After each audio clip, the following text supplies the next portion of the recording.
Os dois times bastante cautelosos. Olha o Bruno Henrique, chegou na cara do gol para bater, Wagner, Bruno Henrique, gol! É o Longini, bateu no canto, na trave, Bruno Henrique! Gol! E lá vem o Flamengo pro ataque, Bruno Henrique domina, puxou o pé direito, bateu, olha o gol, olha o gol, olha o gol, gol! A várzea ainda molda jogadores, e grandes jogadores. Nem sempre são nas categorias de base dos grandes clubes que os grandes jogadores são lapidados. Claro, é muito mais fácil trilhar um caminho no futebol quando você defende um clube e faz todas as categorias de base pelo mesmo. Mas muitos talentos estão escondidos na várzea, como é o caso de Bruno Henrique Pinto, ou Bruninho, ou até Mosquito, ou como é conhecido agora, simplesmente Bruno Henrique. Nasceu em 30 de dezembro de 1990, em Belo Horizonte, Minas Gerais. De família bastante humilde, desde a infância, Bruno e seu irmão mais velho, Vander Júnior, o Juninho, sempre foram apaixonados por futebol e nutriam um sonho, que é o sonho de milhões de crianças no Brasil e no mundo, se tornarem jogadores de futebol. Os irmãos sempre jogaram juntos nos campos de terra batida de BH, no bairro Concórdia, e eram conhecidos por destruir as defesas adversárias na várzea.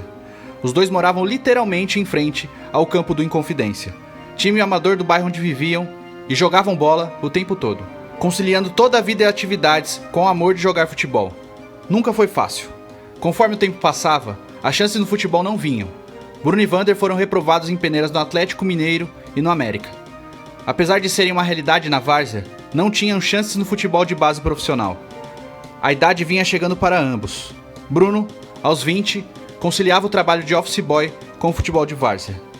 As dificuldades eram tantas que Bruninho dividiu uma chuteira com sua amiga Sâmia, que defendia o time feminino do Atlético Mineiro. Como os dois calçavam 40, Sâmia, que tinha ganhado um par de chuteiras da irmã do atacante Rafael Moura, emprestava seu par de chuteiras para o Bruno poder jogar pela Inconfidência aos fins de semana. A única regra é que Bruno devolvesse as chuteiras limpas depois. Em 2011, Denis Ricardo, um ex-jogador, viu Bruno jogando na várzea e se propôs em ajudá-lo a conseguir um clube, sabendo do talento do garoto. Então, Denis partiu atrás de um clube para Bruno e recebeu não, quase 20 vezes. Santos, Botafogo, Atlético Mineiro, Ponte Preta, Guarani, São Caetano, Santa Cruz, CRB, CSA, Vitória, Bahia, Sport, Náutico, América de Natal e até o Sporting Cristal do Peru. Todos pelo mesmo motivo. Bruninho não tinha feito categorias de base. O América Mineiro é um caso à parte. Denis Ricardo ofereceu que Bruno treinasse no clube de graça, apenas para que a comissão técnica avaliasse se ele tinha talento para ser contratado. E também foi prontamente recusado. Pelo mesmo motivo. Não tinha feito categoria de base. Restou a Bruno se contentar em ser mais um craque de várzea. E foi assim, defendendo Inconfidência, na Copa Itatiaia, tradicional torneio de futebol amador de Minas Gerais. Bruno e Juninho lideraram o time até a final e conquistaram o título do campeonato. Além disso, Bruno terminou como artilheiro e foi eleito o melhor jogador do torneio, e finalmente chamou a atenção de alguns olheiros do Cruzeiro. Após quase 20 portas fechadas, finalmente uma chance no futebol profissional. Ele e seu irmão finalmente teriam suas chances. O futebol brasileiro fechou os olhos para sua essência, para o terrão, para a várzea. Muitos craques foram criados no futebol amador e se aprimoraram na base e no futebol profissional. É um ponto de reflexão que precisa ser analisado. Quantos talentos do futebol brasileiro perde por simplesmente os clubes ficarem à mercê de empresários? Os talentos aparecem, é claro, mas quantos jovens não têm oportunidade simplesmente por não terem contatos influentes no meio do futebol? Finalmente, aos 21 anos, Bruninho chegou ao Cruzeiro e passou a ser Bruno Henrique. Prontamente, Bruno e Juninho foram emprestados ao Uberlândia Esporte Clube, que em 2013 acabou assinando com Bruno e Juninho em definitivo, até o fim de 2014. Pelo Uberlândia, Bruno fez 29 partidas e marcou 10 gols. Juninho, por sua vez, muitas vezes apontado até como superior ao irmão, penava com diversas lesões, que o fizeram desistir do futebol profissional e voltar ao Inconfidência, onde joga até hoje. Mesmo como profissional, a vida não era fácil e o salário era baixo, pouco mais de R$1.000 por mês, a ponto de Bruno ser recusado no Manaus para jogar a segunda divisão do estadual, porque Bruno, até então, um desconhecido, ter pedido R$1.200 por mês de salário. Aos 23 anos, Bruno foi emprestado para o Itubiara de Goiás, para jogar a segunda divisão do Campeonato Goiano, onde marcou 9 gols em 12 partidas e ajudou o clube a conseguir o acesso para a primeira divisão. E então, finalmente, em janeiro de 2015, o Goiás anunciou sua contratação, onde ajudou o clube na conquista do Campeonato Estadual, mas o melhor ainda estava por vir. Aos 24 anos, Bruno Henrique finalmente estreou em torneios nacionais no Brasil, direto na primeira divisão do Campeonato Brasileiro, dia 10 de maio de 2015, contra o Vasco, em um empate de 0-0. O campeonato de Bruno Henrique foi de alto nível.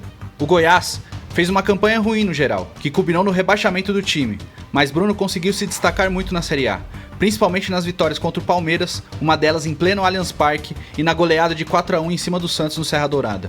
Pelo Goiás, fez 12 gols em 57 partidas, além de distribuir 7 assistências. Com o fim do Brasileirão, vários clubes se interessaram na sua contratação, mas foi o Wolfsburg da Alemanha que acabou contratando o jogador de 25 anos por 4,5 milhões de euros. Na Alemanha, apesar de ter muito destaque nos treinos, geralmente era preterido nas convocações para os jogos do time, muitas vezes ficando até fora do banco de reservas. Fez apenas 17 partidas pelo clube, quase todas entrando nos minutos finais. Mas uma grande atuação, pelas oitavas de final da Champions League contra o Real Madrid, ficou marcada. Bruno Henrique acabou com o Marcelo e Sérgio Ramos e deu uma assistência na vitória do Wolfsburg por 2-0 em cima do Real. Mesmo após o grande jogo, Bruno continuava sem chance no time.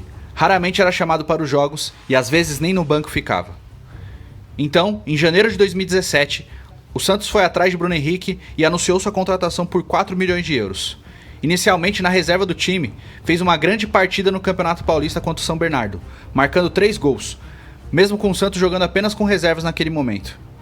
A partir dali, Bruno Henrique não saiu mais do time. Grande área, ele domina, são 2 na marcação, um marca, outro faz a sobra. Pede o Matheus, bateu, que golaço! Bruno! Fez uma grande temporada pelo clube. Disputou 53 partidas, marcou 17 gols e deu 13 assistências, se consolidando como um dos principais atacantes do Brasil.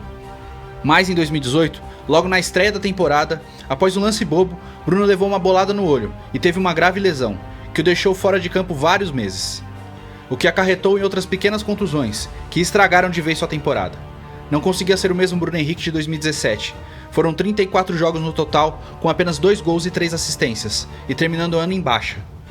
Quando chegou 2019, o Santos contratou o técnico Jorge Sampaoli, que queria contar com o atacante, mas uma grande proposta do Flamengo, que já tinha levado seu amigo Gabigol para o Rio de Janeiro, acabaram convencendo Bruno a vestir a camisa rubro-negra. Por 23 milhões de reais, Bruno Henrique foi anunciado como novo reforço do Flamengo, o que lhe reservaria o melhor ano de sua vida, aos 28 anos, apenas o 7º como profissional. Bruno Henrique! Ele acreditou até o fim! Se antecipou o Gabriel! O último toque foi de Bruno Henrique! A relação de amor de Bruno Henrique com o Flamengo e sua torcida foi instantânea. Marcando gols importantes e decisivos, principalmente em clássicos, começou a ganhar mais força como o melhor jogador do Flamengo no ano, mesmo com um time totalmente estrelado no futebol brasileiro, contando com Everton Ribeiro, Rafinha, Felipe Luiz, Diego, Arrascaeta e Gabigol. É Bruno Henrique quem mais se destaca no time hoje comandado por Jorge Jesus. Bruno Henrique é o principal jogador numa equipe que hoje é líder do Campeonato Brasileiro e que está classificada para a semifinal da Libertadores após 35 anos de ato. Já são 18 gols e 14 assistências na temporada, em 40 partidas. Sua melhor marca na carreira. E lá atrás, seu avô Genésio já tinha profetizado, quando viu o neto ser campeão da Copa Itatiaia, que ainda veria Bruno ser jogador da seleção brasileira. E essa profecia hoje se faz realidade. Tite convocou Bruno Henrique para a seleção para 2 amistosos. Pode parecer pouco, pode parecer tarde, mas pense que há 7 anos você jogava campeonatos de várzea em campos de terra e que hoje você é o melhor jogador em atividade no Brasil e é convocado para a seleção brasileira. Arão, na boa, lá vem Flamengo, cruzamento, Bruno Henrique! Gol! Nem todo jogador chega à Copa do Mundo e talvez Bruno Henrique nem jogue uma Copa. É uma possibilidade, já que o Brasil é muito bem servido de atacantes, mas é uma vitória que ninguém pode contestar. Hoje Sâmia também é atleta, da Marinha, e tem convênio com o Flamengo. O tempo reuniu os 2 amigos novamente no mesmo lugar. Bruno Henrique nunca esqueceu suas raízes, mantém projetos no lugar de onde veio e é extremamente querido pela família e pelos amigos do tempo de várzea, que comemoram cada conquista do jogador como se fossem deles próprios. Bruno Henrique já tem tudo. Bruno Henrique já é um verdadeiro campeão. Preparou pro Kaique, passou por ele, Rafael Longuinho, chega Bruno Henrique. Gol! Davi fez a abertura, Bruno trouxe por dentro, grande drible, grande corte, grande gol! No meio, Bruno Henrique pode bater pro gol, foi pro chão, pediu a falta, a sobra do Flamengo. Aí o Bruno Henrique tocou, a bola vai entrando, olha o gol!